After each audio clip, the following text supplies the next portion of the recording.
All right, everybody. We've got a busy schedule tonight, so it's 5:35. We'll get going. Again, I'm Don Reynolds, the acting Public Works Director for the City of Salinas. We'll start with a few brief presentations, and then I'll introduce Mark LiMandri. We're lucky to have him here tonight to lead us through a conversation about changing downtown. I want to start first with the Mayor, Mayor Becker. Thank you, Don. Well, I'm glad to see everybody came out tonight. You know, this is a project that's been going on for, let's see, in 1969, the streets were going two ways. The road ran all the way through. We got smart, we made it one way. We had parking meters on and off a couple of times. Caught a guy stealing from the meters, they decided not to have them anymore. We've done just about everything downtown. And this project I've been working on for 2 years. And I've looked at all the drawings, and there's some questions to be asked, and we expect that tonight, some ideas. But this plan has gone forward. It has come to the council, and you know, we've done the downtown vibrancy plan. We've got the business owners and the property owners together. Property owners have formed an organization and put their money where their mouth is. And to them, hats off, because getting money out of property owners is pretty tough. Sometimes we've got to twist their arms, so them are in the room, they're thinking, yeah, we know about that. But I think this is an opportunity, and we have to make some decisions. Do we slow it down, do we pick it up, or we have a project and we move forward? And for the city, we need the business and the property owners to get their act together, because we got a police station to build, a library, we're on the road, we have streets that need fixing all over the city, and we need to move forward. So tonight's that opportunity, and I'm sure we're going to hear 10 years from now they're going to say the mayor that was responsible for this was an idiot, and that's okay. I won't even know they're talking about me then. But this is an opportunity for this city to step up and do what we're going to do. And I think as Don Reynolds is going to move forward, you're going to see a lot of action tonight. Councilmember McShane has to say a few words, so we're going to hold him to that. Start counting when he hits the podium, and then we're going to turn it back over to Don, who's going to get this meeting rolling. Steve? Sure. Who loves Salinas? Every hand in the air. I was sharing with SCCIA earlier, and I'll share now. This is the single greatest public investment in your downtown in decades. This is something worth celebrating. And I know there's strong opinions here. There's some folks that want to see hardwood floors, there's others that want to see carpet, there's some people that want to see festoons, marquees, art, and there's some folks that don't want to see anything at all. We need your opinions. We want to hear from you, and that's what tonight's for. We're going to learn about all these great designs that are unfolding with our design consultant, Kimley Horn. We're also going to be able to communicate a bit about how we're going to be sensitive to business under construction. Salinas is going places. We are more vibrant downtown than ever, and nobody can disagree with that. And after these improvements, I can promise you, some of those challenges that so many of us are focused on, there isn't enough parking, it's not warm enough out, we need more outdoor dining, they're only going to get greater. And there aren't necessarily bad problems, because people from Monterey, people from San Jose, people from out of town will come and visit and play and bring their money with them. And those that live here won't go out of town on a Saturday night. They'll stay, have dinner at Portobello's. They'll shop at Pink Artichoke. There's a lot of good things to look forward to tonight. There'll be more meetings, there'll be more input. The public is a key stakeholder. I definitely want to recognize the mayor's here, the city manager, half of our executive team from the staff of the city, not to mention SCCIA, a key partner, to the board members, thank you, to the merchants, to the other property owners, thank you. And to all of the people that shop, dine, and play downtown that are here tonight to share your thoughts, we appreciate you. So thank you very much. Don, let's let it rip. Thanks, Steve. Thank you for your presence. All right. I've got just a few slides, just a little bit of background. Dick Horn, of course. We want to be respectful tonight, and we want to make sure that we treat everyone with respect and give them time to share their opinions. We have a very tight agenda that's focused on design and a workshop on construction implementation. So if there are topics that we're not covering tonight, we have an off-topic board. We'll make sure that it's listed. And of course, you know how to find us through email and other ways. So I just want to make sure that everyone's on the same page. Tonight's focus is basically on the status of our 60% design and also on construction principles and communication plans. So as the mayor alluded to, the city council approved the master plan in last fall, and we've appropriated $1 million for its design, and we are 60% through. And Kimley Horn will show us some slides and see how we're doing on design, and you can let us know as well. So at the end, I'll introduce Marco, and we'll get rolling. So basically, in response to the sizable downtown investment of the Taylors, we worked hard, many of us in this room, as stakeholders on the vibrancy plan for a good 18 months. 21 community meetings. We met in this room. We met on the 300 block in the storefront. And what we're doing now is we're implementing it. So we did a housing market study, as probably some of you know. And what you might not know is that we're issuing an RFP for market rate housing downtown on a 1 acre lot right behind MST. So we've done that study, and we know what we're looking for now, and we're trying our best to bring market rate housing into downtown as soon as we can. And if we can prime the pump with that project, maybe we can inspire more investment. We also have the historic reuse plan for Rubble Bank and other such housing coming downtown. So that's really the goal, is to get more people down here to get the 24/7 residents. So secondly, of course, are the street improvements, and then the Main Street master plan, which is what we're here to focus on tonight. And I picked this drawing up out of something called SF Better Streets. And San Francisco, of course, has the resources to go to a lot of trouble to explain to the community how to design streets in their city. But what this shows us are the different spectrums of the sidewalk, and that's really what we're focused on with these displays in the back, is what we place on the sidewalk. So you have the frontage, which of course is the property owner and the business owner's domain. Public Works gets the path of travel. And then we have this section here to the curb, which is where the art goes, which is where the sense of place goes, which is where the seating goes. And it all has the ability to be placed on top and designed as we have these selections here to look at. And so this is the new concept. We're not building the infrastructure into the concrete the way we have it now, because what we end up with is something breaks or cracks or falls apart, and we have inconsistency over the 20-year period, the lifespan of these trees and of this infrastructure. So we're looking for something that if something gets damaged or hit, we can come back in and replace it, and we can maintain the downtown more sustainably, more attractively, and in a clean and modern and contemporary way. So that's the style we're shooting for. Something like this that has inspired us, of course. Just thought I would throw that out there. So we're looking for a clean, refresh downtown. We're looking for kind of a plug-and-play approach to it. Incremental growth, which we'll talk about when we talk about implementing the plan and the construction. And then my favorite part was the building the heart of Salinas. So that is chapter 4 in the vibrancy plan. And how do we add statues? How do we add all those things that probably the Taylors wouldn't like in their yard, but people like me think they're pretty cool. Art in Public Places is coming forward. The Library and Community Services Department is forming their commission. This is a great opportunity at 60% plans to ask where downtown can art be, what should it look like. Can the merchants decide what kind of art they want in front of their buildings? And rather than having a parking spot in front of their restaurant, they can turn that into what's known as a parklet. We can put seating and plants out there and add their own flavor to it. So that all these options exist, and we're early enough in the stages of the plan to do all of that. So Marco LiMandri helped us, inspired us, and formed the Salinas City Center Improvement Association with us. And we're grateful for his help and his inspiration. He has worked in now 78 different downtown improvement associations, both in North and Southern California, and the most namely Little Italy, which he's famous renowned for. And so we're happy to have Marcos here today to help inspire us, to help us talk about how he's implemented change in other downtowns, and then there'll be plenty of time to ask questions of Marcos when we get rolling. Are you ready? Yep. All right, thank you.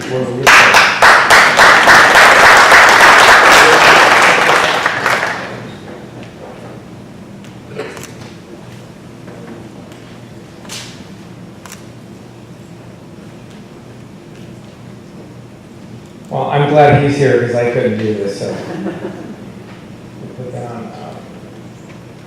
So, as Don said, I'm not going to talk as fast as Don did. He spoke really quickly, so. What I'll do is I'll give you a little bit of background. as to what I do and what I've done. So I'm really sensitive to the whole concept of streetscapes because my background, I'm not an architect, I'm not a planner, I'm not an attorney, I'm not a city employee. I'm somebody who just does this for a living. And I do it because, number one, I love doing it, working in downtowns, meeting people all throughout the country, and learning from what other people have done and the mistakes they've made. But my original career was as a food manufacturer. So we had this Italian product company. We started in the mid-1980s, and we moved into an area called Normal Heights, which is an older suburb in downtown, around San Diego. And we had a contractor, and they were doing something that you're not going to see be really supportive, and I've told city staff this, of digging up intersections. Because in the middle of this crisis, we had moved in June 1987 to this place, Normal Heights, and everybody was up in arms as soon as we moved in. They were all pissed off because the contractor that was putting in the nice pavers and the pink sidewalks in the middle of the intersection went bankrupt. And so the intersection was just sort of left there, and people were really upset because they couldn't drive around and there were signs all over the place. So what's typical is when you go to some of these, and these are the old business improvement districts, like you had the old Salinas Association. That was under a law called the Business Improvement District Act. So what normally happens is when someone like me who's new goes to one of these meetings and everybody's upset, you go to the meeting and then you raise your hand, you ask a question, and you leave and you're the president of the association. So that's exactly what happened with me. So that's how I got into this thing in 1989. In 1987 is I was part of this merchants association that was a small business improvement district, and got involved because of a bankrupt construction project in a downtown area. So that was my learning. So I'm pretty sensitive to this stuff. And I'd just like to make some comments. I've worked over the last 4 years. I met Ray many years ago. We were at a conference together, and I never thought that I'd be working for him in Salinas, but it turned out that way, and it turned out to be, I think, really fortunate for both parties. And the first thing I said when I came here is the concept of calling something old isn't a good idea, as far as I'm concerned. I'm in San Diego, and they have Old Town, and Old Town is really known more than anything for large margaritas. It doesn't really have anything to do with age, because when you talk about old in California, it's a joke, because nothing's old in California. The oldest city we have is San Francisco for all intents and purposes. Monterey was a little bit older, but if you want to see something that's somewhat old, go to Plymouth, Massachusetts, where the Pilgrims landed. They're going to celebrate their 400th anniversary in 2020. So to try to promote yourself as old, and any of you who are like my age, getting old is not a great thing. So I don't know if that's the way you want to explain yourself or define yourself to people. There's got to be a different way to do that. And downtowns also, that's a very difficult name to talk about too, because what is a downtown? It's usually just an accumulation of old retail businesses and commercial businesses that a town built around. And that whole name came from, what is downtown, why not midtown, why not uptown? The name came from Manhattan, because if you go to Manhattan, they have downtown, midtown, and uptown. And it just stuck, and the name stuck. It doesn't really mean anything, but we just call them downtowns. So when I first started working here, I always start walking around, and you have a main street, and there are very, very many main streets, and it's like there's thousands and thousands of downtowns. But I was really fascinated and blown away at your architecture. You guys have these incredible assets. You have John Steinbeck, obviously, who came from this area.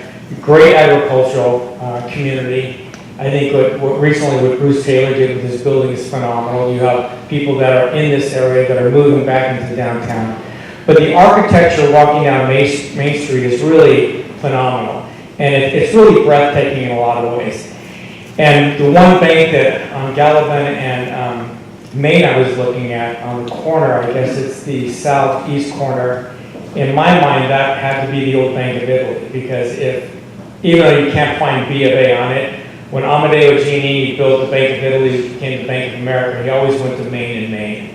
And at that point, I think your main and main was Gallivan and Main. And so that building that's there, pardon me? It's the southwest corner. That's no, that's the southwest corner. This is on the east corner, so it's the southeast So corner. you're wrong.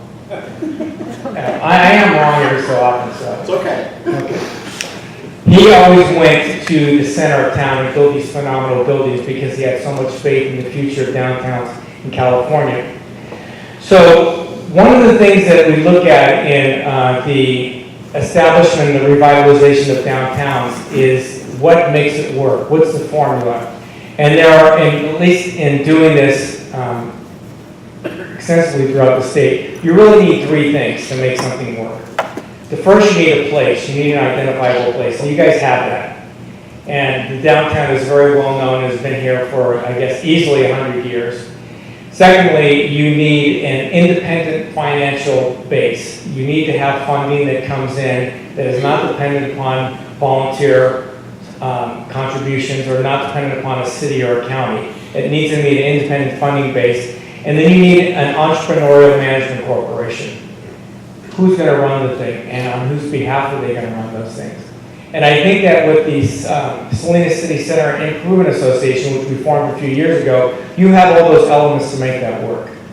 So the question then becomes, do you have a city that is willing to do the improvements in order to accentuate your downtown? And I think you do. Many of you know that redevelopment went away in the state of California. I think 408 redevelopment agencies went away with the stroke of a pen, or the decision of the Supreme Court judge in California in 2012. And cities that used to have the money to do those improvements that the mayor had alluded to, new sidewalks, street trees, street lights, etc., that money no longer exists.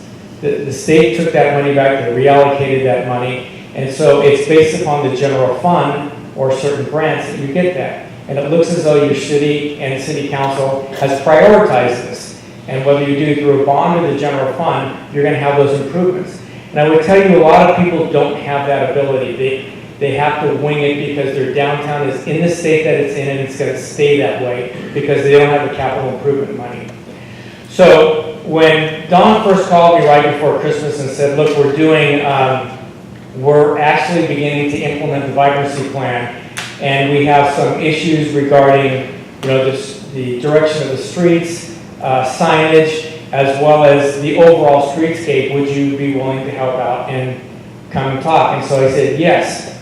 So I'm here today and been in different meetings throughout the day just to give you a perspective. It doesn't mean that everything I know is correct. Again, I'm not a planner, I'm not an architect, I'm not a landscape architect, but I've seen what works and I've seen what doesn't work in other cities. And so my attitude towards this is that if I were you, I would do this. It's not to tell you that it's right or wrong, but just my experience tells me that.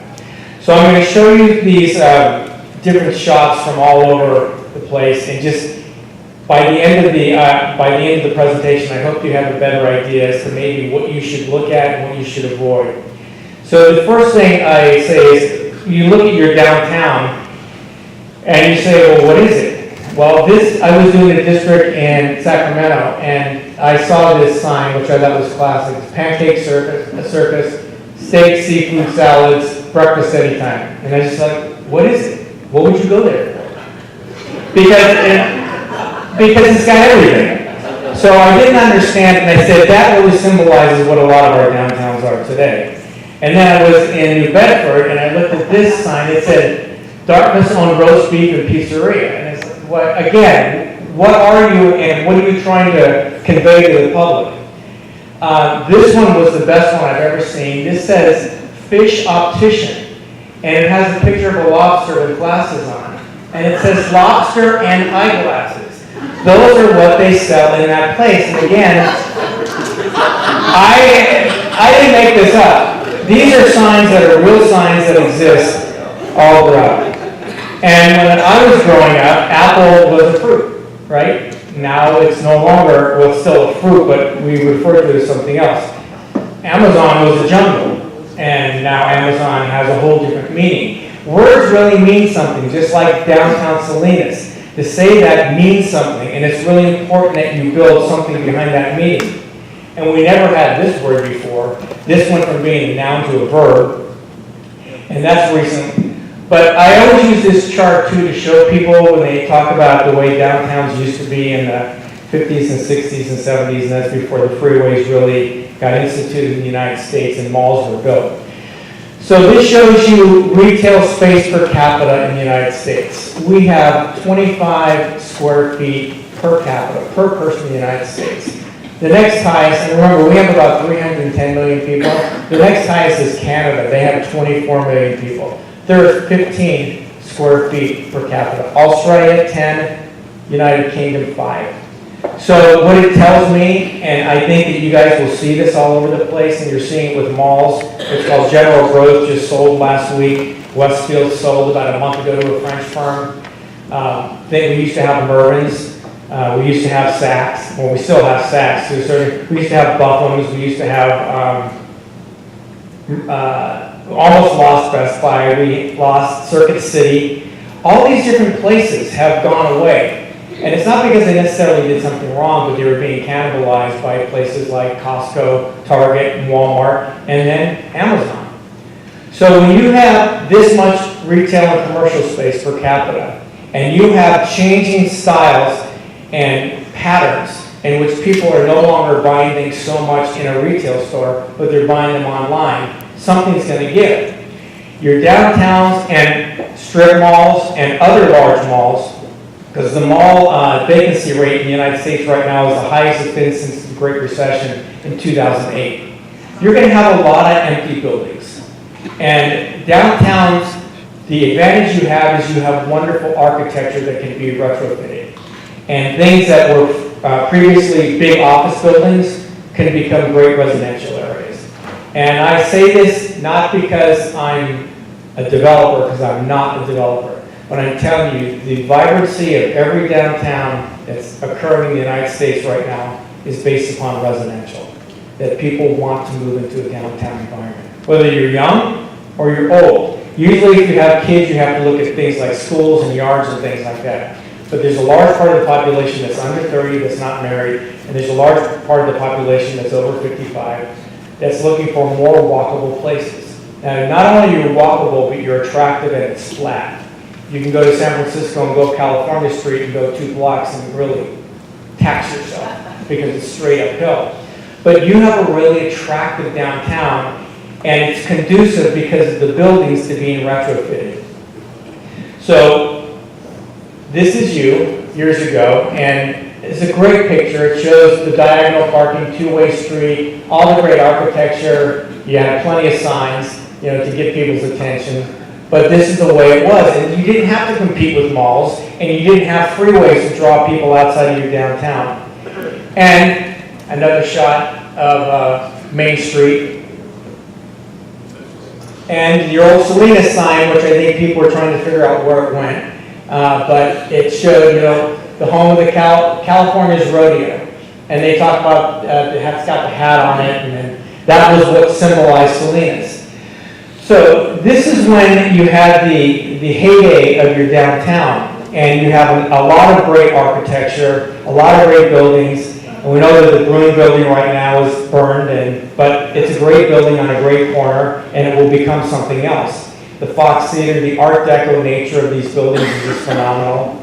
And then you have somebody got a concrete contract that was worth a lot of money because you have these concrete walls all over the place.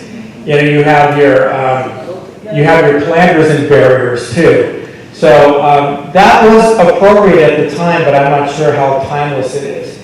And people used to buy newspapers, and they don't anymore on the street. They read newspapers on their phone, and they used to be able to buy them in coffee shops, and they really don't sell them there anymore. If you go to San Francisco, there are thousands of news racks that are in San Francisco that are completely empty. Why? Because Clear Channel or whoever else it was, it might have been Gannett, bought the backside of them. So you see the ads when you're driving down, or you come on the newspaper site and they're all empty. It just shows how things are changing in your downtown areas. The architecture, again, that you have in the downtown is just stunning. And it's really attractive and it's really beautiful. And this building also really cuts off Main Street, but it also, you have a beginning and an end. And it's important in your downtown that you do have beginnings in it, and you guys do have that. Now, I want to show you how certain buildings have been retrofitted. This is in the Little Italy district in San Diego, and underneath it says something that's like showroom. We never even saw this before the facade was taken down. But this, up until 5 years ago, they used to make iron bars in this building. And the trucks used to drive up, there were curb cuts in there, the trucks would drive up, they make iron bars for windows, and they would do all their welding in there. The business left, they went to another location, and then this guy took it and converted it into a bar called Ironside, because that was the name of the old building. And he did a wonderful job with it.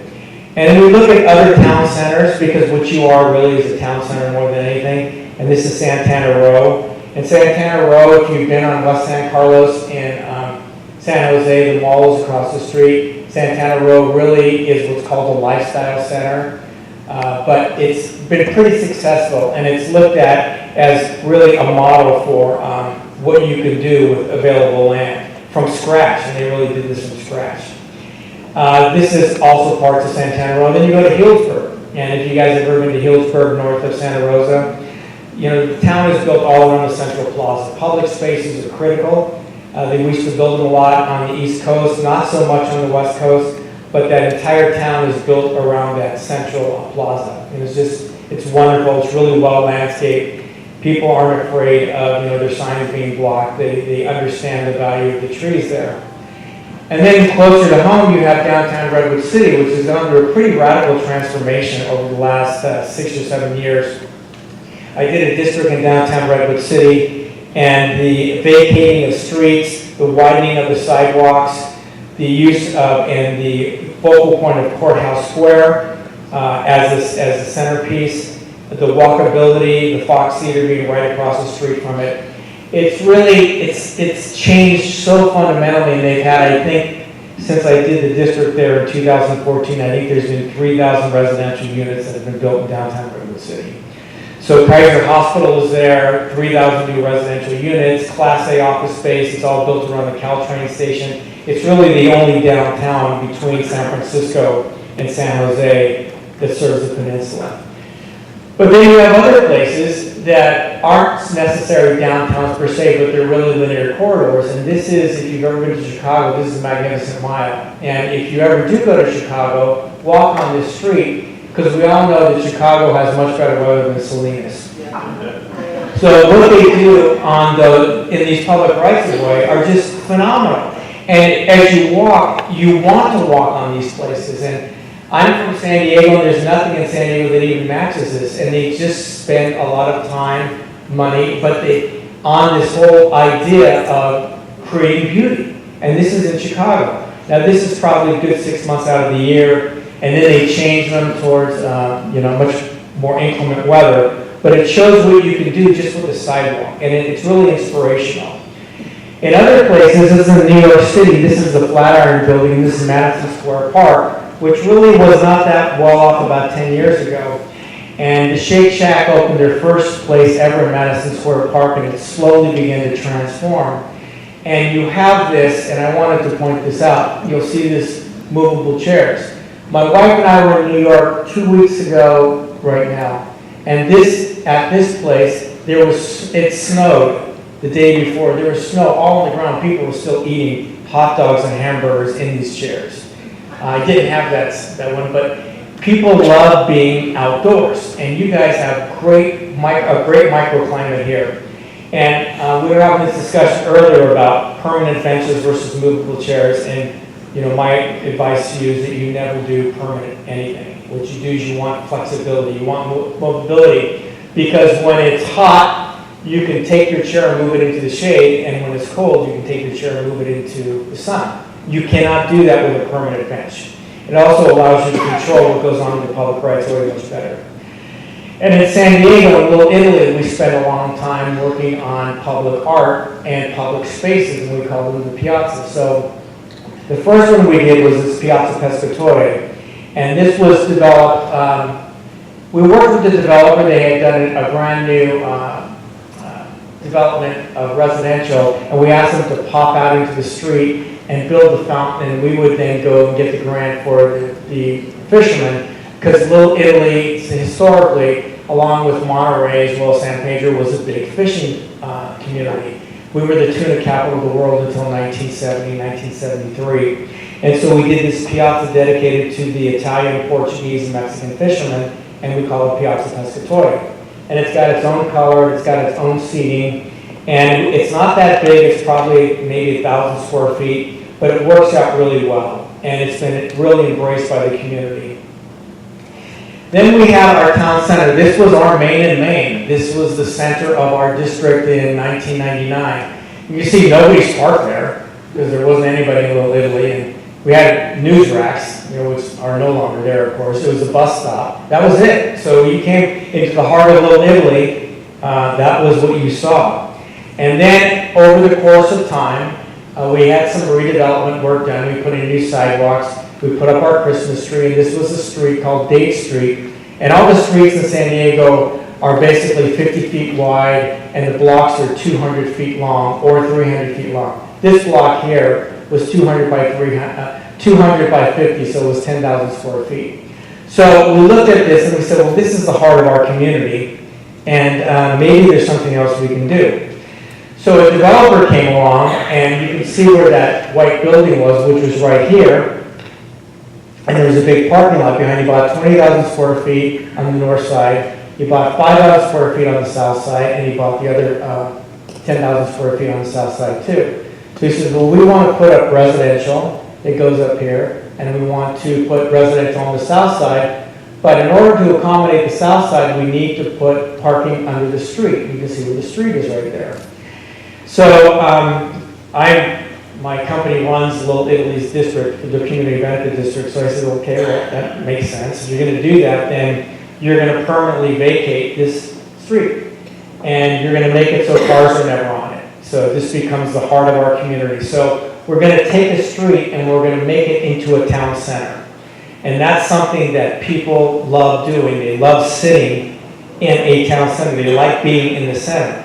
So as time went on, this was the development of the piazza. And then it just opened up 3 weeks ago. You can see how close we are to the ocean. And now it's a 10,000 square foot piazza. The retail's still being built. But we have up to tables, chairs, and umbrellas, and the lights going back and forth across the street. All those lights can be changed on your phone or whoever's controlling the lighting system. But for St. Patrick's Day, they can be green. For Halloween, they can be orange. We have 16 different colors. The technology allows all this, and we did this and funded this through the developer as well as through developer impact fees that he had to pay into the park fund. So we captured those, and this is how we rebuilt our Piazza della Familia. And now the piazza is going to become the focal point of everything. There's that large fountain at the end, which we said, look, we want simplicity. We just want it all open, so if we have to move the tables and chairs and do our farmer's market there, on Saturday we can do it, or do a large event there, we can move all the tables and chairs out of the way. We said, look, we want a fountain, a Christmas tree, and we want these tables and chairs. And so there's the fountain, and fountains are just loved by children. Wherever there's water, there's children around it. And this is an overview of the piazza the first night that it opened. And we just do a lot with lighting, and you can see the different lights. There was no master plan for this. I mean, this just happened. The guy wanted to vacate the street, put parking underneath. We said, if you're going to do that, we're going to shut down the street. And that's so, instead of having long-range plans, our view has been, let's just take advantage of opportunities, which we did. The first piazza that we did was named Piazza Barcelona. This was another street, just like the Piazza della Familia. And you can see there was a street that had two-way traffic on it. But there was a gentleman who came up to me in 1999 and said, you know, you're doing all these great things in Little Italy, but where's the tribute to the boys that never came home? And then he started crying, and he was in his mid-70s. And his name was Tommy Avila. And I said, I'm sorry, I don't know what you're alluding to. And he said, there are 10 to 13 boys that never came back from World War II and the Korean War, and we have no tribute to them. So we said, okay, well, let's do a living tribute that's a piazza and a tribute. So if you guys have ever seen I think the name of the show was The War in the Pacific, and they talked about Gunnery Sergeant John Barcelona, who was killed in Iwo Jima. And John Basilone was, among Italian Americans, he was the guy in World War II. Any Marine that goes through Camp Pendleton or anybody in the Marine Corps knows who John Basilone was. So John Basilone became the symbol of what we started to do. And we raised the money, and we made, this is about 2,000 square feet. You can see the little Italy sign. You can see how close we are to downtown San Diego. And we started this project right after 9/11.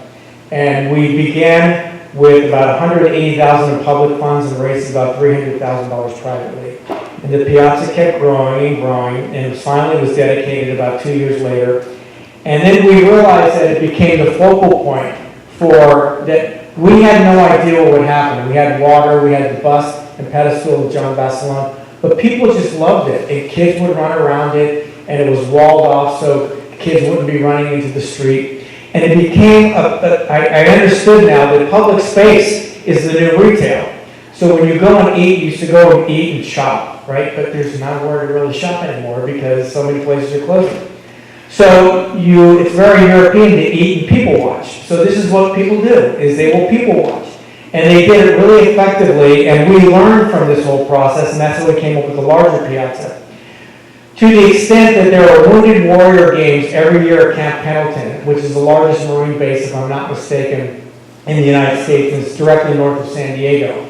And they do these Wounded Warrior Games with about probably anywhere from 70 to 120 wounded people who are military veterans, still active, anywhere from 7 to 13 countries, mostly European countries, some Latin American countries, and of course the United States, and they do these Special Olympic Games. So the Commandant came down and said, look, you have the Piazza Basilone, we all love it. Can we bring a truckload of these guys down, or a busload of these guys down, and visit Little Italy? So we said, sure, you come down, we'll have a speech. This guy is Joe Scaglione. Joe is with the USO. So every year we've been doing this thing where they come down in the afternoon, the first day of their Special Olympics, and they get fed for free and they can drink for free. There are 12 to 13 restaurants will just say, we'll take 10 guys each. And then they come, they meet, they go eat, they drink, they get back on the bus, and they talk about it the rest of the week. Because it's not about making money all the time, it's about giving back. And this is an example of giving back, and if you have great public spaces, you can do things like that. So our maintenance guys, because we have 18 maintenance guys, said, what if we were to build this steel frame and put poinsettia trees, or poinsettias on it? So, because San Diego is a huge poinsettia capital, so we spent like $7,000 on poinsettia, raised the money on the street, not our assessment district money, and this is what it looks like in the daytime, and then that's what it looks like at night. Just, again, no plan, we just said, yeah, that's a good idea, let's do it. We have the public space, we have the resources to do it. And then we devised it and enhanced it a little bit every year. You see all the people walking on the street. So it becomes really like 2 Christmas trees now on our main street, India Street. The Little Italy sign is the center. In San Diego, you see these signs all up and down through various communities. For whatever reason, someone came up with this idea that they would put this sign in the middle of the community. It would reflect the center of the world in each of the communities, and there's about 70 of these signs. And I have examples of them here. This is the Normal Heights sign, and the first time I got involved in this whole thing was about 2 blocks from this sign. And the intersection that was ripped up was right underneath the Normal Heights sign. So that has great passion to me. Kensington is the area I live. They have a sign. They have all around it, they have the park, they have a sign, it was the town center. University Heights, same thing. North Park in San Diego, same thing. Hillcrest. So these are all examples. Then you have gateway signs. So if you go to Redwood City, the sign's not in the middle, the sign is on the gateway. So you have 2 signs for Redwood City, and you pass under the sign, and then you're part of downtown Redwood City. Our sign in Little Italy, you can see how it is, now we're looking at streets and signs. So ours is in the middle of the street. This is the gas lamp sign, which is, if you've ever been to the gas lamp district, it's a gateway sign. So you walk under it, then you're in a gas lamp. It's not in the middle.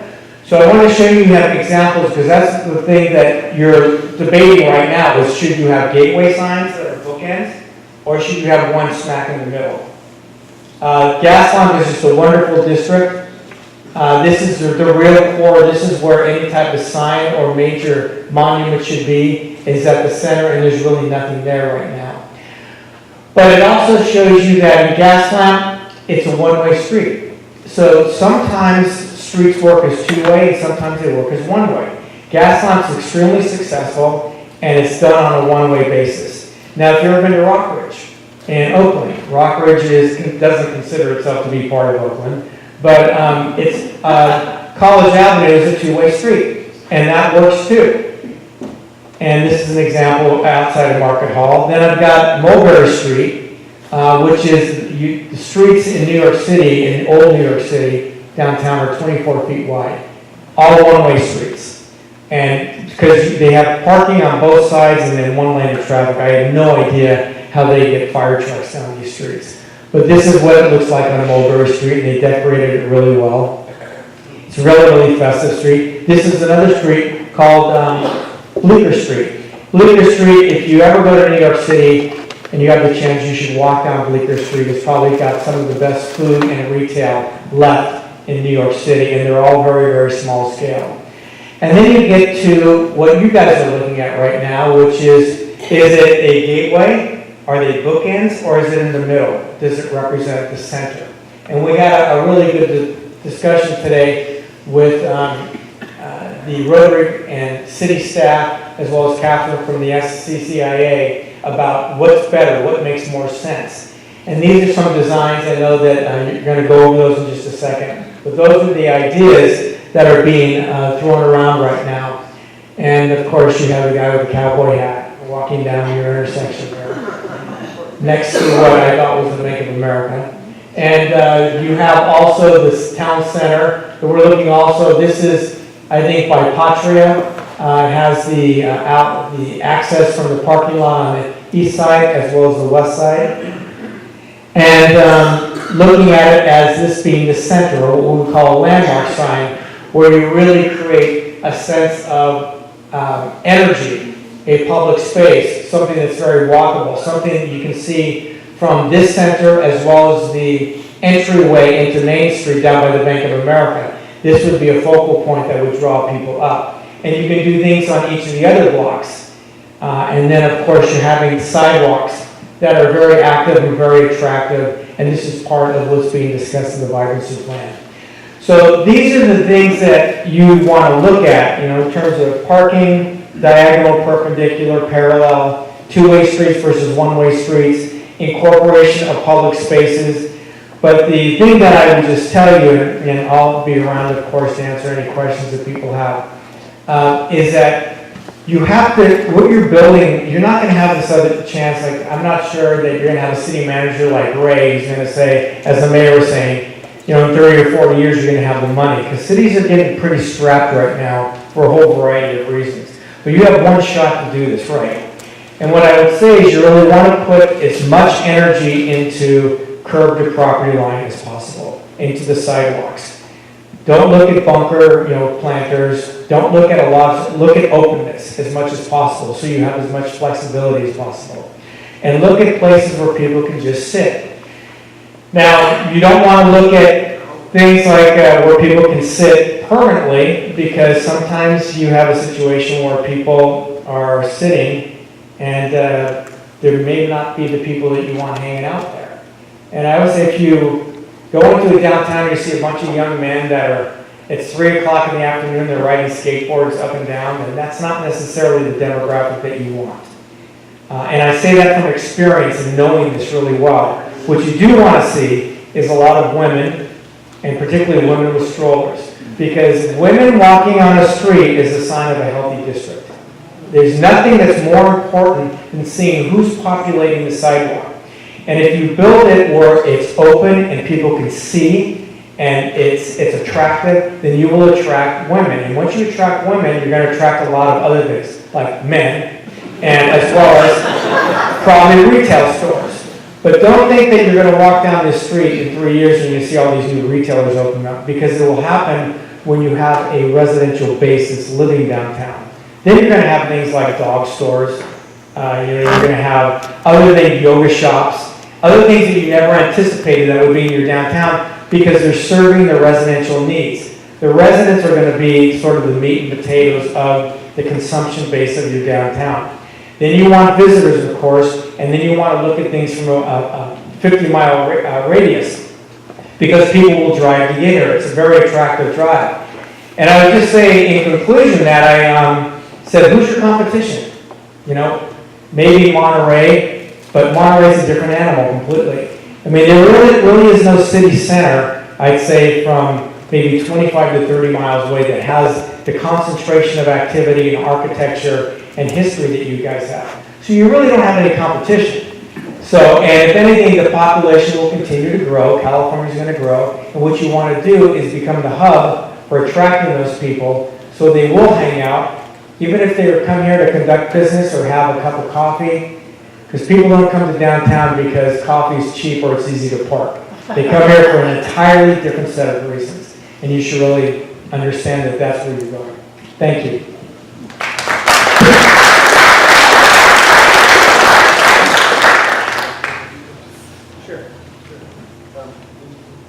We have about 10 minutes, so if anyone has any questions, Mike. Here, one quick question, Don. Pass them. Marco, what's the value on a major attraction? I mean, at one point they were going to try to bring the Western Flyer to downtown Salinas. You know, something ginormous that's permanent and can be a tourist attraction. So that's time Mexico. You know, I'm not one to think that there's one reason why people go to a downtown. And I think that if you bring in something that is huge, and I'm trying to think of examples of where that, it's not like the Moscone Center where you're bringing in tens of thousands of people. But I think it's better to build a fabric of the downtown where if one thing goes down, like if they happen to be bought and closed, then you don't want your entire downtown to collapse. What you'd rather do is try to encourage entrepreneurial activity, people who have restaurants, some type of services, and do things that everybody's mutually dependent upon each other rather than being overly dependent upon one entity. Right now you have those anchors between the county as well as the city, and those are great anchors, and I don't think they're going away anytime soon. And I think what Bruce Taylor did is wonderful because he demonstrated his faith in downtown by putting his corporate headquarters here. But I think if you had 2 or 3 more Taylor buildings, I think you'd be in great shape. Yes? Pass the mic. You have a downtown, you have a main street that ends at this beautiful building. I still don't understand why we're going to continue to have traffic on Main Street when we should open that to public area. This should be a walking downtown. You should have parking on both ends, in the backs of the buildings, and make this a walking downtown. Easy access, comfortable, safe. That's what we need down here. I would tell you that in the 70s and 80s, a lot of downtowns and streets were closed. And the only place that I've seen that it really worked, a little bit in Redwood City, a little bit, but not the main street, is in the 3rd Street Promenade in Santa Monica. And the reason why it worked there is because the city of Santa Monica, which you know is pretty large, passed an ordinance that said, and remember in the early 90s is when they built multiplex theaters. They said the only place you can build a multiplex theater in the entire city is in the 3rd Street Promenade. So they drove everybody there. But I would tell you that I know, I work with people in the 3rd Street Promenade and they have high vacancies right now. I think there's got to be a balance between all forms of mobility, which is cars, bikes, pedestrians, etc. And that's why I said I think if you're going to put money into something, put it into curb to property line. You guys have 15-foot wide sidewalks, which I think are really accommodating, but you don't have rail here, and you don't have a subway that takes you here, so people will still be driving cars for generations through the downtown area. And I think you should accommodate it. I don't think you should remember, a street is a public space, just like a sidewalk. They just one happens to be dedicated to cars and the other one to people. So I think that you should narrow the streets, but I don't think you should close them. That's just been my experience. Yeah, what about this downtown that you see here today, that comes, that jumps out in your mind like, oh my God, this should not be here? You know, on Main Street, there's nothing that I would say should not be there. I would tell you that I think your architecture is really great. There are a lot of one-story, non-historic buildings that I look at them and I say they're first-generation buildings. Will be redeveloped. If you create enough enthusiasm and energy, then capital will flow to this area, and they'll look at those opportunities, particularly if it's one story on a corner. They'll look at that. But there's nothing that I would say here that should not be here. I think that people might fear, well, if you do all this, and all these new restaurants come in, and all these other places come in, that you're going to raise the rents will go up. Yeah, they will, of course. But you know what, there's opportunities on the side streets too. And I think that the compression will push people that might not be able to afford the rent on Main Street, will push them to the side streets. But those side streets, then will become their own animals too, and they'll become just as vibrant. So I think that you start on Main Street, but I think that your grid is great. And I think that when you redo the parking and go two-way, if you create that landmark sign, and you have this building as an anchor, again, you have a beginning and an end on the 300 block down to here, and it's very walkable. So I would just fix it. I would say it's content and form. I mentioned this earlier. Your form is great. Change the sidewalks and the streets a little bit, but the building mass is great. They're all even. They're zero setback, but the content is what's going to change. I think the Rabobank is going from being an office to residential. I think that that's a sign of what's going to be happening here more and more, is the retrofitting of a lot of these buildings. The Bruin building is going to be exactly the same. So I think that's very positive. So I wouldn't change anything from that standpoint. Yes? Many of us love Old Town Salinas. We do not like city center. We do not like Midtown. We do not like downtown. It's Old Town Salinas, and we've had these phrases pushed down our throats, and we reject that. It's Old Town Salinas, and it will be Old Town Salinas, no matter what you call it in your new plan. And it means historic, interesting, goes with the architecture. It doesn't mean old-fashioned or must be. So I'm doing the financial district right now in San Francisco, which is, I'd say, older than there's nothing that, as far as I know, in San Francisco that's called old. And that the architecture in the financial district is pretty amazing. I'll be there tomorrow morning at 9 o'clock. I'm saying from a marketing standpoint, I'm not changing the name of anything. And if a corporation is named Old Town Salinas Association or Salinas City Center Improvement Association, those are the names of the corporations. Downtown is also another name, Uptown, Midtown, those are all different names. But I think what really matters is what comes to someone's mind when they say Downtown Salinas. I don't think they're thinking old or new, I think they're thinking vibrancy and that new things are happening and it's dynamic. So some people might call it Old Town Salinas. I just told you that was my impression when I came here. And what I also said at the beginning is that's my perception. Nobody's an expert on this, but I think I've seen things that work and don't work. And San Francisco is the best example, I think, of not calling something old. And it is old. That's just my view. Yes? So on the same topic, something that say is called historical Old Town, or Old Town Salinas, would that be in your history of going around historical whatever cities? Is that an interest in tourism or whatever? I don't think that's what makes something work. You know, again, I've been to, if you go to Plymouth, Massachusetts, and you go to their downtown, they don't call it old, it's almost 300 years old. And you go to Boston, there's not very many things that are called old. And all around Faneuil Hall, which has been operating since 1850, they have names, and the names mean something. So I think it's more important to choose a name that I think people like, and then you build that name more than anything, rather than being historic or old or something like that. That's my view on working in different places. Yes? So we already have a vibrant downtown. It's been growing and vibrant now for years. tearing everything up and putting everything new in is going to make it unvibrant. So what do you have to say to that? Well, I walk a lot along Main Street and I see vacancies and I see businesses at 4. Well, I'm not sure what exists in the upper floors too. But I think that there's clearly a need for upgrading the sidewalks. And I talked about the bunker planters.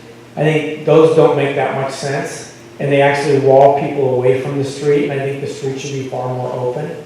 So I think if you have the opportunity to get new capital improvements and new infrastructure and try to bring it to a 21st century level, and that you're not paying for it, the entire city's paying for it, that seems to make sense to me. So when you talk about bunker-style planters, the only thing wrong with the planters is they don't have any beautiful plants in them.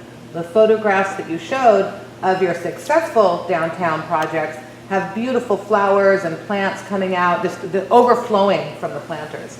And not in Chicago, they're very low to the ground. They're actually based in the ground, so. Yeah, no, I saw the Chicago ones. But when you look at the flowers of them, that's what makes the difference. There's flowers and plants and beautiful landscaping, you know? We just have a different view on it. You asked me what I thought, so. Yeah. Yes. So, I mean, I looked at your photos and the cities you talked about. I'm seeing oceans, I'm seeing really large buildings, much bigger populations. Your hired as consultant, do you know how many people we have in Salinas? 153,000. Good, okay. And we're not an ocean city. So, I mean, do you have examples? I mean, I think I've been, Redwood City, I'm not sure how large it is, but I don't think I saw anything that was comparable in size. Well, I did a district twice in Tracy, and Tracy's nowhere near the ocean. And they have a lot of great architecture, and they actually have really good public spaces. What's the population in Tracy? Tracy's 90,000. It's, it's almost near the Central Valley. And I think that if I thought about it more, I think it would probably, we did San Leandro, which isn't on the ocean either. It's kind of near the bay. San Leandro's got 83,000 people in it. But we have different demographics. Yeah, Livermore is not nowhere near the ocean either, so.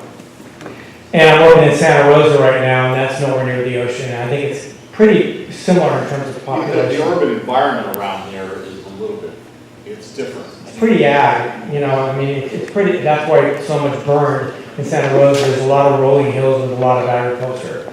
But I think if the point is, are there two cities that are exactly the same? No. No, not at all. So I'm just giving you examples of what I thought worked in certain public rights of way. That was my point. So can we do just one more question, sir? Did you have? Yeah, I mean, you kind of addressed the population side, but the other question I had is, in terms of doing this remodeling, what use would it be for in terms of like what time frame? Like, so is this good for like daytime retail goers? Is this something that can last all the way to like 9 p.m., 10 p.m.? What is this design going to do, and how long is it viable for to keep people in downtown?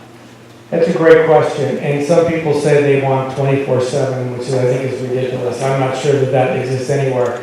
But I think the ideal is probably like a 15-hour day, where it's good at 7 in the morning, as well as up to 11 o'clock at night. So a lot of that has to do with, walkability during the daytime and lighting at night. So those are the really key elements, and I think that the plan is being proposed deals with both of those elements. Okay, thank you. Thank you so much for your time today. Okay, thank you, Mark LiMandri. I want to take a second. Councilmember Davis was here earlier, and he had to go, and welcome Councilmember Guerrera. Thank you for coming tonight. And then I need to introduce next, we're going to have an overview of the status of our 60% drawings. Dave Swanson worked with us through the vibrancy plan. He understands the intent of that plan, and so we retained him to follow through with our Main Street streetscape. And so Dave is going to take a few minutes, and then Andrew is going to lead us through some exercises regarding construction and construction plans. Okay, thanks. Nice. Thanks, Don. Thanks, Martha. That was great. Good luck this year. We're gonna talk a little bit about where we've come, and we've tried to build upon ideas as we went through the process. The vibrancy plan was first prepared. Then a master plan was prepared to look at Main Street, look at some of the design features that would go into Main Street. We're doing construction documents right now, and we anticipate in 2018, 2019, that time frame, we're going to be doing construction on some of these streets. So this is a SketchUp model. So basically what it does is it takes the design and it just has some blocks of the building, so you kind of get a context of how it all sort of fits together. So you can see we've got intersection treatments, we've got the diagonal parking and the parallel parking on one side. We've got these two mid-block plazas, one in the 200 block, one in the 300 block, and those are kind of those focal points that would be the gathering places. And you can see the string lights across there, very well lit. That was something that came up every single meeting I've been to with the public. We want more lighting. We want to be able to make it feel inviting and safe in the early evening hours so that people stick around longer and visit the shops more and feel very comfortable. So that's all part of it.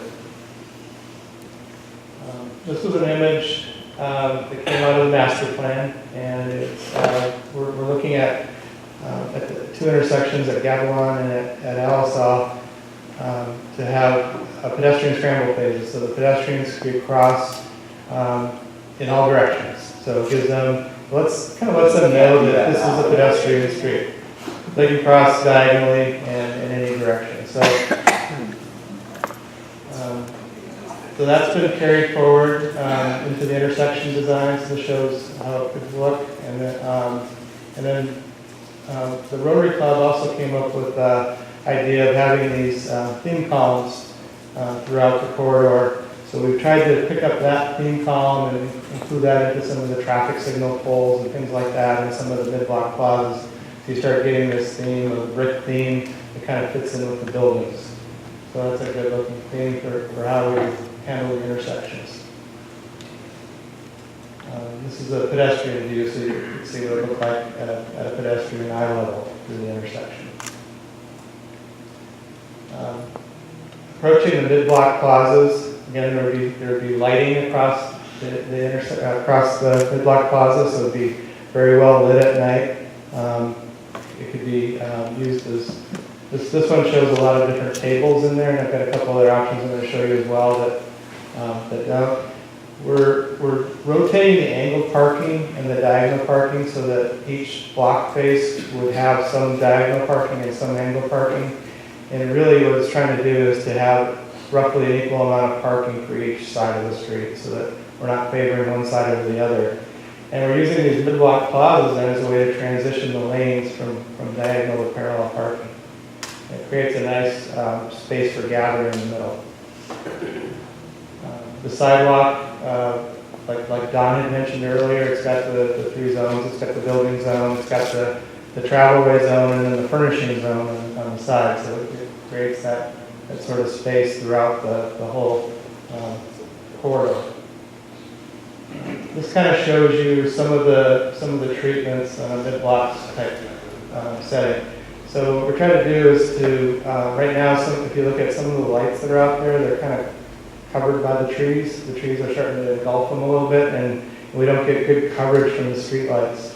So what we've done is we've set up a pattern where every 30 feet we have a tree or a street light, and that way the street lights are very effective. They light up the sidewalk better, and the trees kind of break it up and have that setting. And then also different ideas for planters and trash cans, benches, things like that could be placed in there. This shows an example of one of those mid-block plazas with some furniture, some permanent furniture in there. Marco had just mentioned his preference is to have kind of a minimalist approach where you could bring in furniture as you need it, and you could use the space more flexibly. So if you want to have a big gathering in there, you probably pull it out and not need it there. So this is one of the things that we'll be looking at in the design to see what we want to build initially.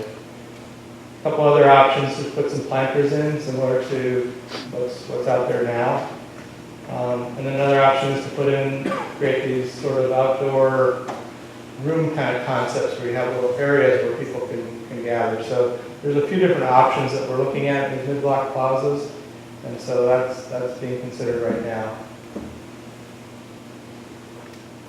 This shows from those connections between the parking lots to Main Street, so how that might look, the view might look at the plazas from that angle. This is an idea of the connection between the Petraeus, that walkway that walks between the alleys. So looking at different things we can do in there, definitely want to make sure we have lighting in there. That's going to be the most important portion of it. The vibrancy plan also identified areas to celebrate art and celebrate history of the area, and it identified many locations. We've carried that theme forward in this plan, and we've identified areas that are shown in red that could be great locations to incorporate some public art in the future or through this design. More likely in the future, let the artists design it, not the engineers. So there's some ideas where public art could be. Street trees, basically having three themes for the street trees, and you've seen the boards earlier tonight, but you know, the accent lighting in more of those plazas where people are gathering, and then the image on the far right would be the ones that would be along the street front, and the bigger ones would be more at the corners. Lighting is probably, like I mentioned, the most important thing that people really want to have out here. They want to have well-lit trees. So what we've done is keeping the street lights, the pedestrian scale lighting, getting the trees away from it so that they are more effective, incorporating lights into the sidewalk that would light up the trees so that you can get that lighting effect at night, and then the festoon lighting at those two mid-block locations in the alleyways so that we have places where people feel comfortable gathering at night. The mid-block plazas, this is an image from the master plan showing how we would use those plazas. That could be, we could shut the street down for a while if we wanted to have an event in there. There's a lot of different things you could do with it. But really it becomes sort of that focal point, that center where people come to when they go to downtown Salinas. We had a nice meeting today with the Rotary Club, and we talked about putting in, they've offered to put in one of the signs. So this could be something that would be put in around the 200 block plaza. We might do something on the 300 block that's similar. And this is the sign that was in the original plan. So that's kind of a brief overview of what's in the design plans right now. I just want to emphasize that it's really not something we've done in isolation. There were probably 30-some meetings that we've had talking about the vibrancy plan, talking about the master plan, and hopefully this has been reflected in the design that we have, and we're continuing to refine it, but we're looking forward to getting this built so that we can get some action going downtown. Thanks. Thank you, Dave. We have time for just a couple questions before we move into the construction projects. So sorry, getting with you, sir. So if you go in, do up the sidewalks, and are able to go in and replace infrastructure, how much will that infrastructure be able to support in terms of building up in the future so they've got mixed use in the downtown? Would it be another story, 2 more stories, 3? Have you guys kind of mapped out how much that infrastructure would support?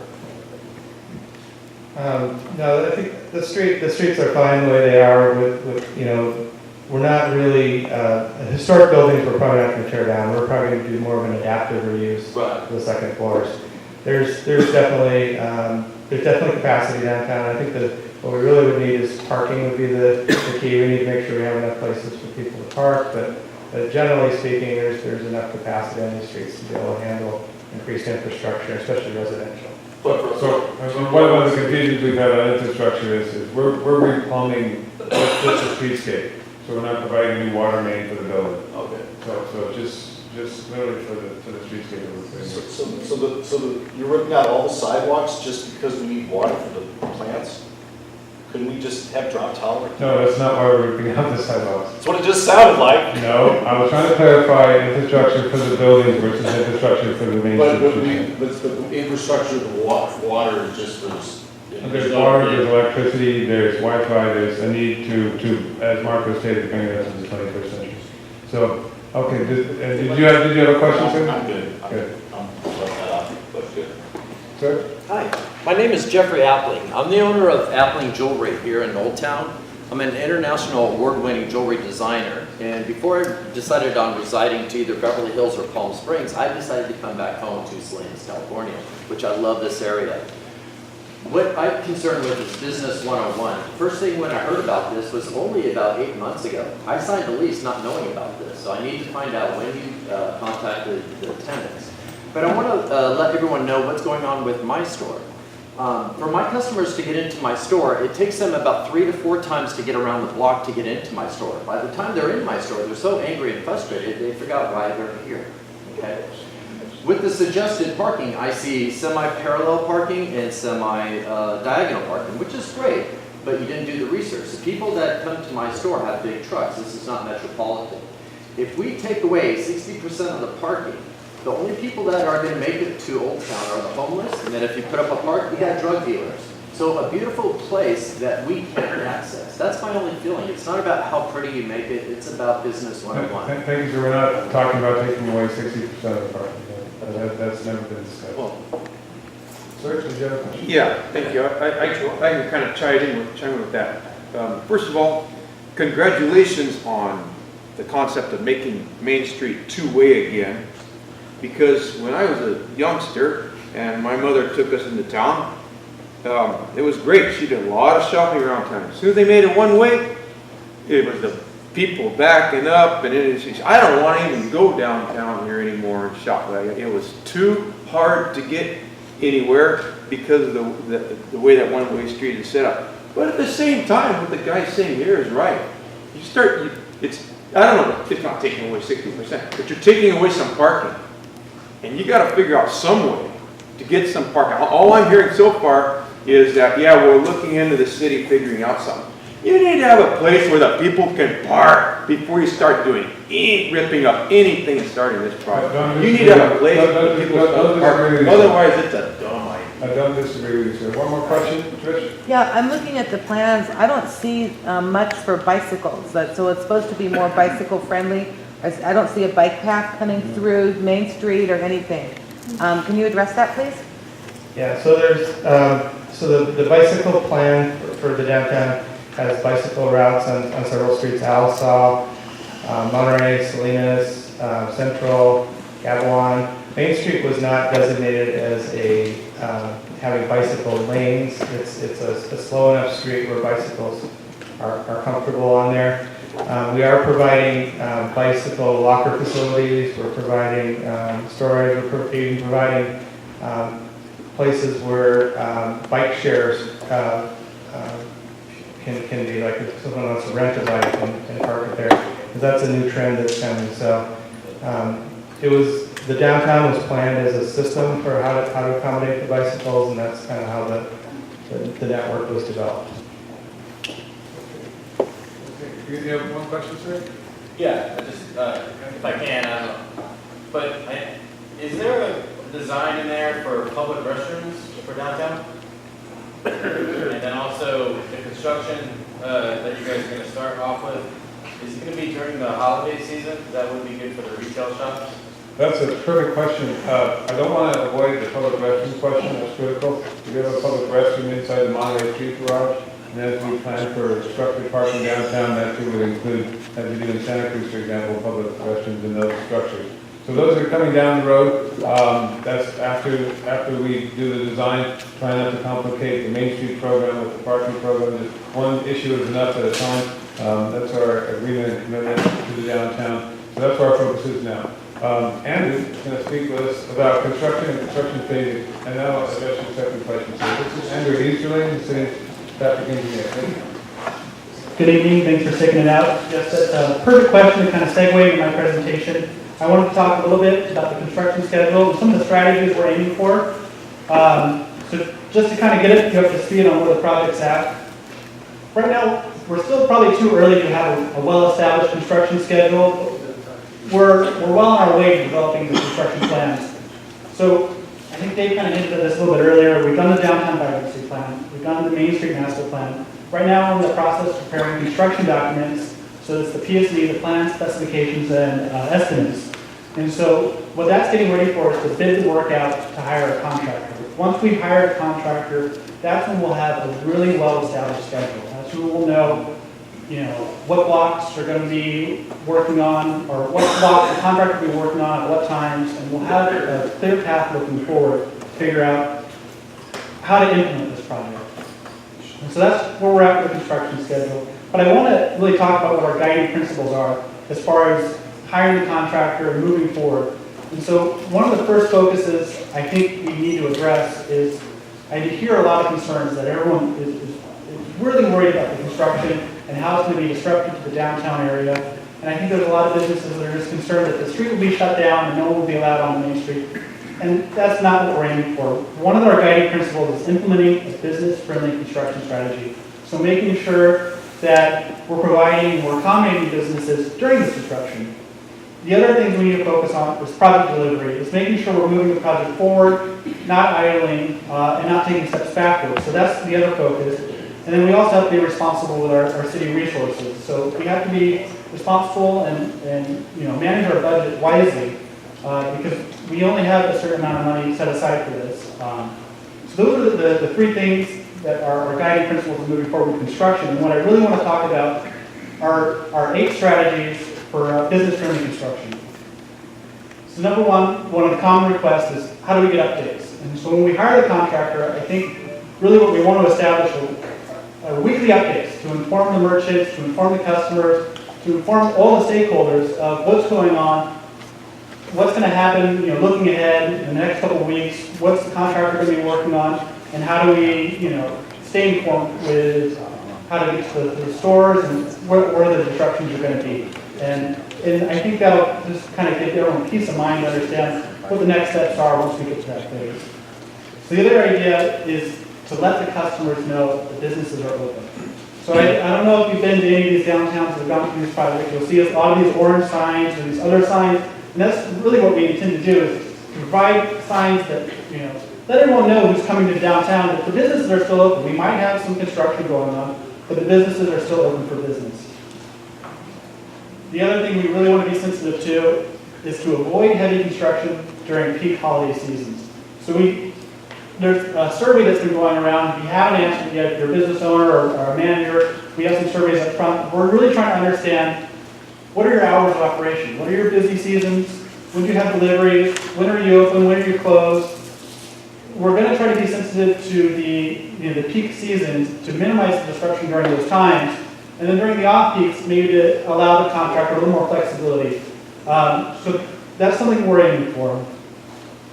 The other idea is to keep traffic open wherever possible. So I think there's probably a lot of misinformation floating around out there. And one of the things I keep hearing is we're going to shut down the street for construction.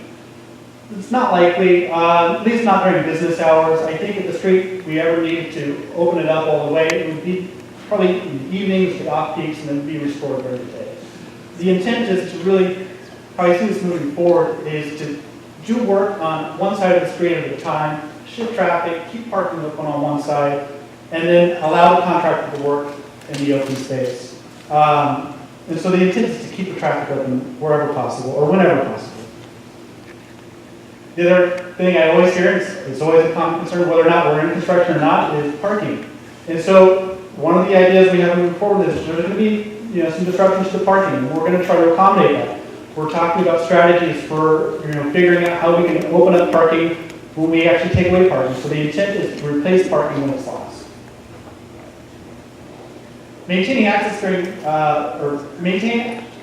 the businesses during construction. So some of these pictures are actually from some of our neighbors. This picture on the side is, well, this picture on the side, this is actually in Seaside, this is Broadway. And so they have a path that you can access the businesses. There's really a walkable area. You can see through the work area, the businesses are still open. And so the intent is to maintain that walkway during business hours. And then when the time comes to replace that panel of concrete, to do it in the evening or to do it one door at a time so that there's always a path open to the businesses. The other thing, it's a common theme, is lighting. So everyone who's been kind of reviewing this project, lighting seems to be a common theme, and definitely during construction, we want to maintain lighting, we want to keep it well lit. And that's through the construction process, then after the project, we'll even, I think, have more lighting. But that's one of the, the principles we're aiming for. And then lastly, it goes back to that theme of staying informed. I think the intent of this project is to have a public information officer, both from the contractor and on the city side, so that people can reach out to either the city or the contractor directly to stay informed of what's going on, what are the closures, if there's something that looks odd with the construction side or you have questions, you know who you can go talk to. I believe from the city, I'll be that person. We have not hired a contractor yet, but we very much intend to hire a contractor with the ability to have a public information officer on hand so that if you do have questions, you can reach out to the contractor directly or to the city to ask what's going on with the project. So those are really the 8 strategies or the guiding principles we have moving forward.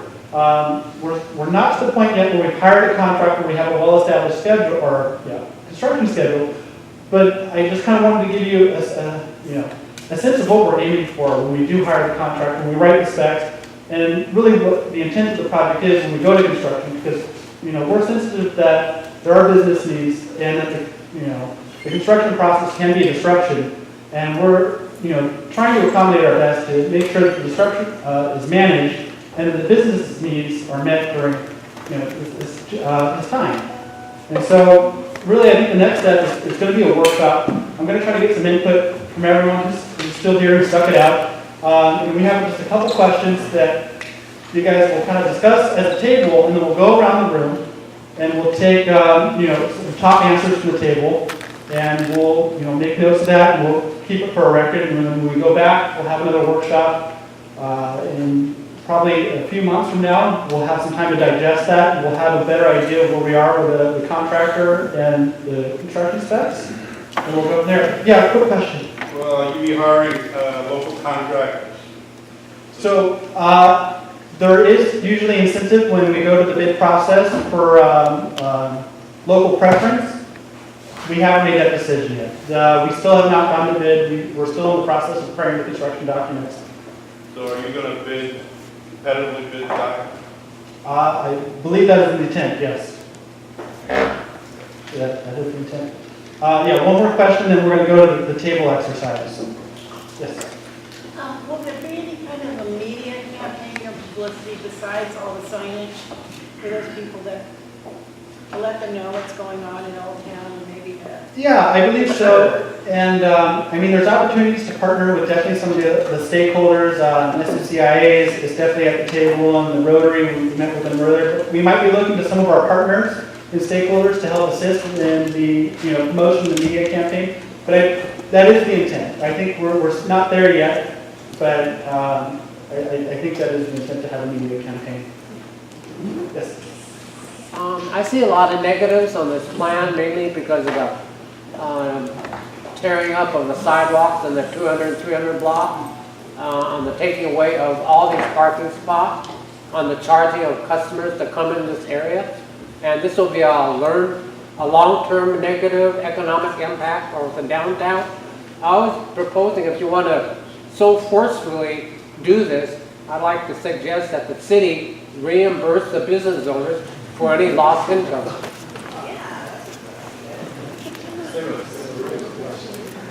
Thank you for the recommendation. I'll pass that on. All right, and so I just want to get back to the table discussions. You're going to find each table has an easel pad of paper. We're going to use that for this exercise. And it's going to be just a real quick exercise. We're going to revisit those 8 principles I talked about. And really what I want to hear from everyone is, was there something you liked in the principles?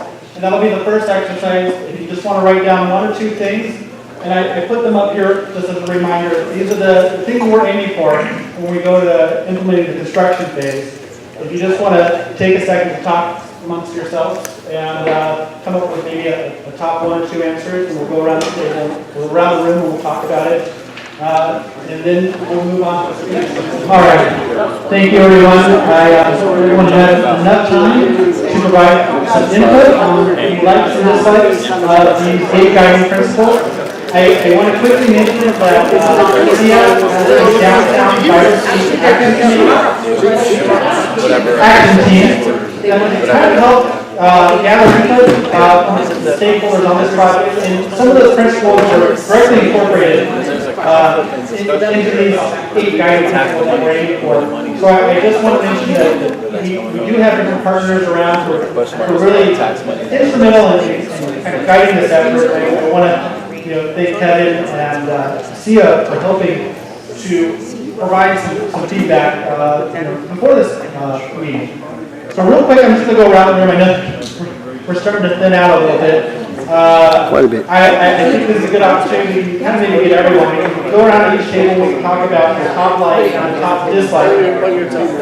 Top like? Okay. So we'll start over here. We don't have to yet, we're just. We're ready. All right. We have somebody ready. All right, perfect. So top likes. Yeah, use the mic. There you go. And the microphone smells like a beer. Okay, our top like was number 3, avoid heavy construction during peak holiday shopping times. And also we were hoping that noise abatement during the day and working at night would be incorporated. We like number 5, replace lost free parking. People complain about parking now, so I don't know how you're going to fix that situation, but that's your deal. And number 8, provide a contact person from the city and contractor. And here's a caveat. Those people have to have the authority to act instantly on issues. Something we don't like, there's really nothing that talks about security.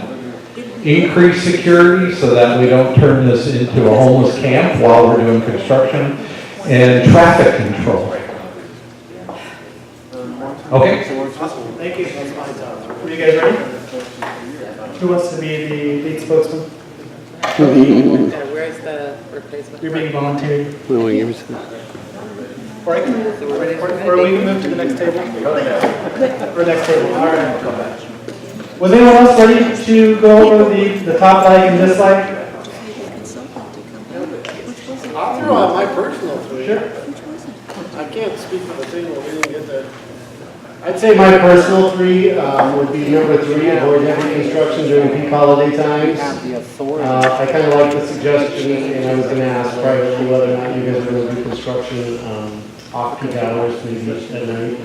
I know that that's an increased cost, especially with lighting and wages, but that might be beneficial.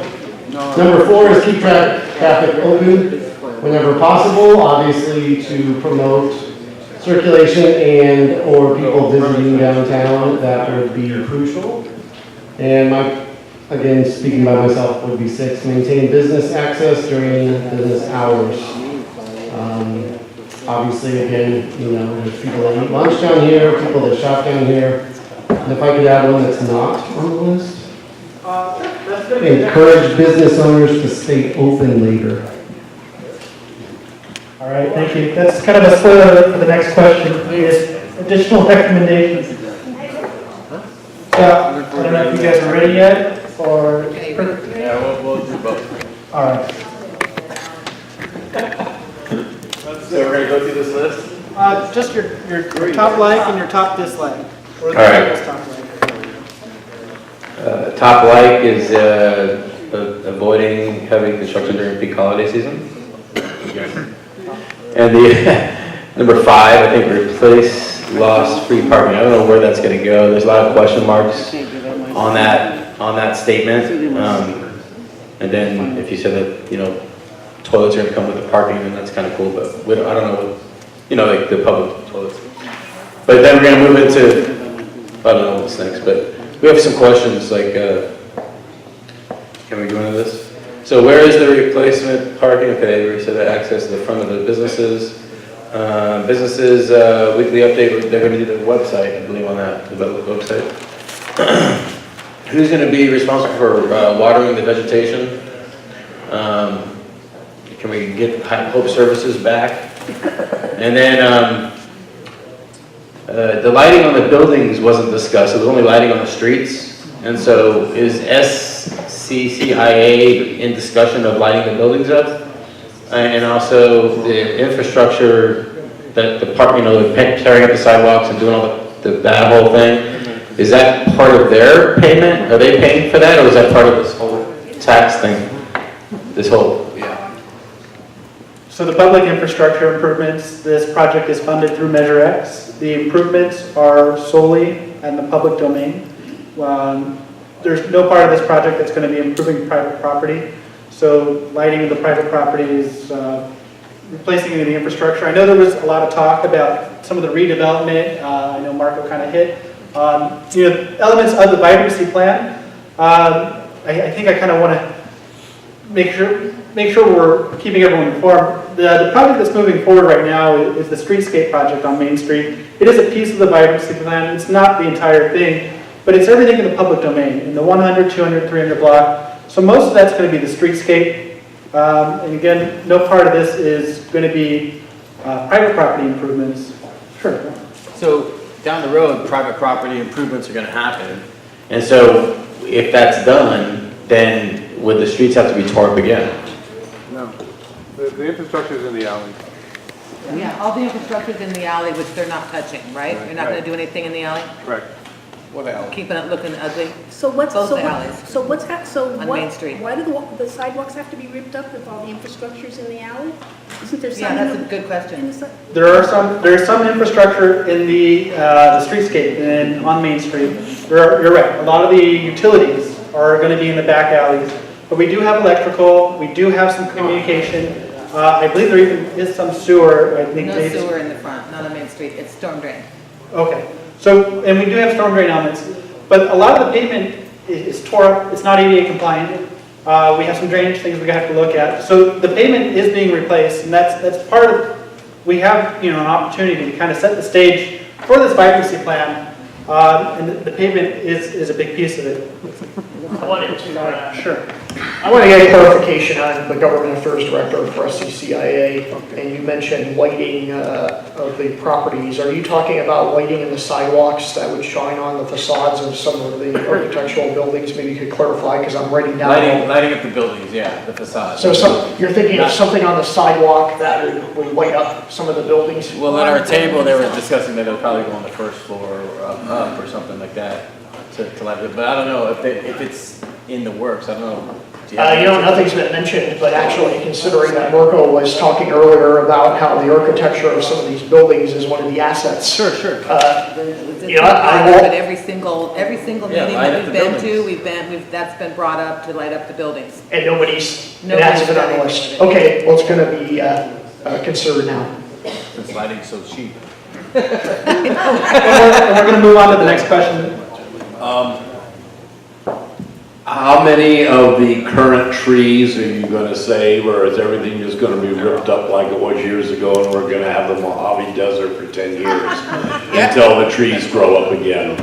Because when you replant the trees, you're not going to plant 10-year-old trees, you're going to plant twigs.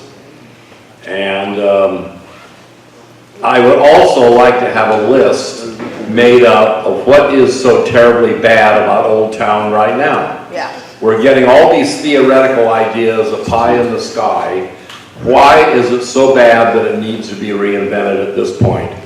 My fiance and I, she's from Europe, and we have European visitors over here. We have people from different areas of the state, and I'm involved with Rawlix Coffee.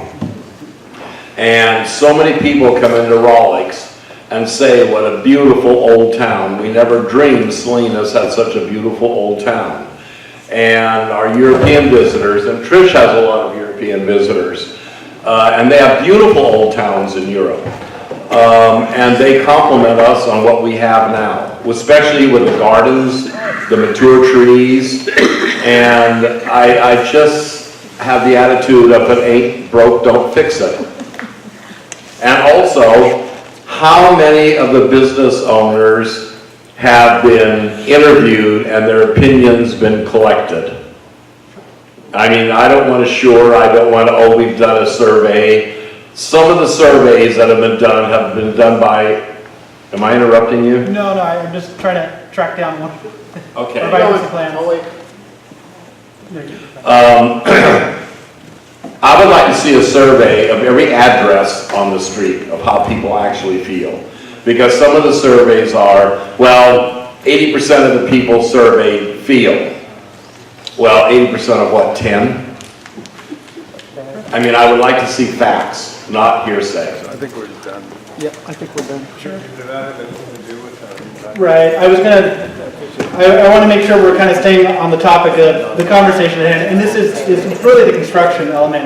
The conversation of why, I think Marco really did a good job in his presentation in answering that. But that part of the project has already happened, and I think for better or for worse, that ship has sailed. So we are in the process of implementing the project. As far as coming up with the vibrancy plan, the master plan, those things have already taken place. And the downtown vibrancy plan, I know, had about 25 stakeholder meetings. Main Street had 4 or 5 community meetings.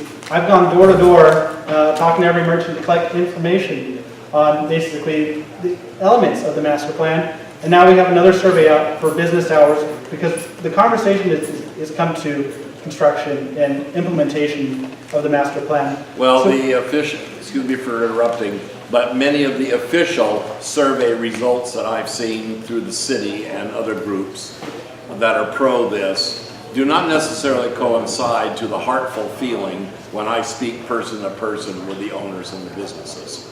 And I say to the owners of the business, well, why don't you go to one of the meetings? And they'll say, why waste my time? It's already a done deal. The city's made up their mind they're going to do it. The ship has come in. Not only has the ship come into port, it's unloaded and left. Now the city has to explain why all this merchandise is sitting around from the ship. So that's the general attitude of many people. I just have one thing to say, and then I'm going to leave. There are 219 property owners, and only 27 belong to the SCCIA. Where are the rest of them? And why don't you talk to them?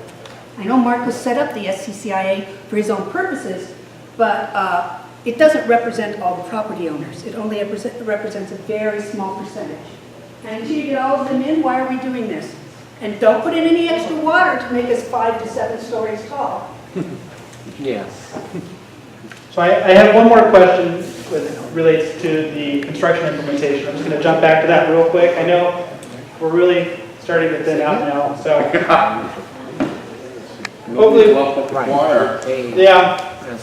So what would you change? And that's really the last question of the evening. And this is, again, the focus is on implementation and construction. I know there are some people who have who dislike components of the project or the project altogether, but I think the plans have been approved. We are really moving into an implementation phase. Who are they approved by? The city council. The city council. Of course. A small group of elite people who have one common viewpoint. Nothing to do with the people who run the downtown by selling merchandise and services. Andrew, isn't it bond money that was going to go away if they didn't do something with it? Wasn't that what part of that was? So you don't have to I'm an answer engineer. that. I can maybe let Don talk a little bit about the finance. Okay. But in looking at that, and I'll be the first one to say that I think changing the cityscape is going to be a good thing. And yes, it's good now. But people thought 14 years ago when I moved into downtown that it was good then, and it sucked. And you could say today that it sucks now, because in 2 years when this is all complete, it's going to be even better. So things just keep getting better and better and better. Just want to make sure that we don't lose any businesses and nobody goes out of business before we get to the end. Thank you. No, the bond money has not been received yet. It was approved in January. It's coming in May, and we have 3 years to use And we're using it around the city, it's 35 million. So Right. we're using it on Baranda, we're using it on Laurel, we're using it on Barton. So that's the status of the bond. Okay. Are we ready to wrap things up? I think Is there any last? That was really the last question of the evening, and that's all we have. But I really want to thank everyone who stuck it out for the long run, who attended to the end. And I have my business cards at the front. If you want to talk to me, I'll hang around afterwards. We can discuss further. All right. Just consider beautifying the side streets too, the Harmony and the other one, Melanie. If there's a way that you guys can add that in there. Salinas and Monterey? The lanes behind the main bases. The two of them that are right behind the main street, you know? Because Alleyways. those are what do you call it? Public access ways? They're kind of throughways. Throughways. Sure. And it could be beautified, and you got some art people that want to do art stuff, you know what I mean? It would be nice. discourage the homeless people from camping there and Yeah. living Have you there considered that? and all I think an RFP is going out right now for an artist. Maybe Don can talk a little bit more about it. But That's a big shame. we're looking for opportunities to incorporate art, and it's not part of this project. This one is, again, it's the public domain, the streetscape that's going in. But the alleys, I think, is something that's being evaluated right now. It's one of the next steps, and the downtown vibrancy plan, yes, there, the bigger picture. And I think right now, really the focus is on just moving the Main Street forward. So, it's Cool, thank you. Yes, very informative. Sure. Have a good day. You as well.